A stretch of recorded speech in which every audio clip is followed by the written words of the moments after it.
Je m'appelle Pastor Fabien, j'ai 22 ans et je suis actuellement en troisième année en European Bachelor in International Hospitality and Luxury Brand Management.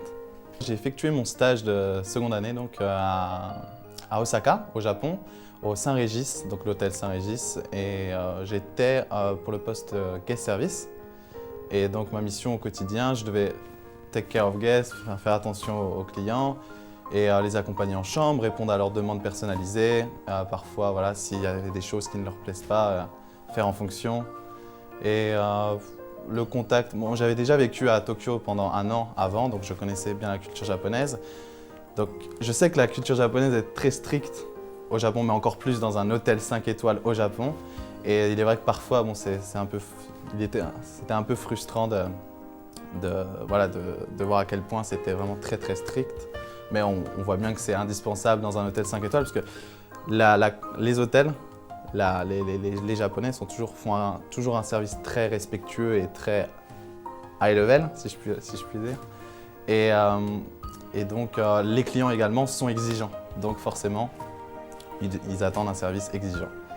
Alors, ce qui m'a marqué durant ce stage, c'est vraiment, je savais que les Japonais faisaient attention aux détails, mais ils font extrêmement attention aux détails.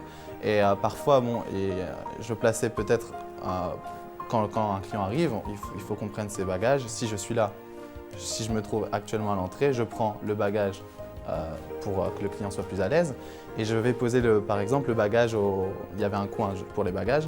Il faut poser le bagage exactement droit, parce que s'il est un peu de travers, ben, c'est pas l'image d'un hôtel 5 étoiles, parce que les bagages étaient aussi au vu des clients, dans les beaux cars pour bagages.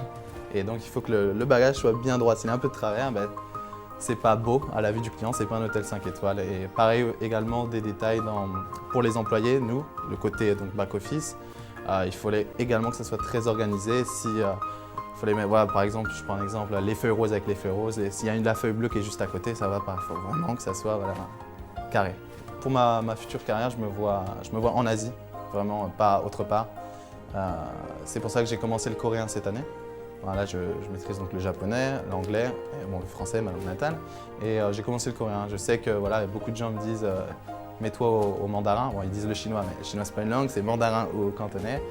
Et bon, pour les affaires, c'est le cantonais, puisque c'est plus à Hong Kong. Mais je suis plus attiré par le coréen. Je sais en plus que c'est un pays qui grimpe, vraiment. J'avais un ami qui habitait là-bas, qui habitait pendant 2 ans. Il m'a dit c'est incroyable, ça a changé tellement en 2 ans. Et puis je suis plus attiré par cette langue, par la prononciation également. Et voilà, enfin, je sais que c'est vers la langue où je vais avoir un peu plus d'envie d'apprendre, que ce sera plus facile, même si on me dit voilà, le mandarin sera plus utile. Mais bon, en tout cas, je suis à mon 2e cours de coréen et là, je suis vraiment motivé. J'ai appris aujourd'hui les caractères et je peux lire le coréen, donc je suis content. Si je reste dans l'hôtellerie, j'aimerais bien voir. Je suis attiré par le département Room Division Management, donc qui est plus côté hébergement. Et sinon également F&B aussi, j'aimerais bien voir aussi le côté F&B Management. Parce que j'ai c'est pour mon expérience personnelle, que peut-être 60% des general managers avaient déjà eu une expérience en tant que directeur F&B. C'est là que je me suis dit, voilà, il me faut aussi mon expérience en F&B.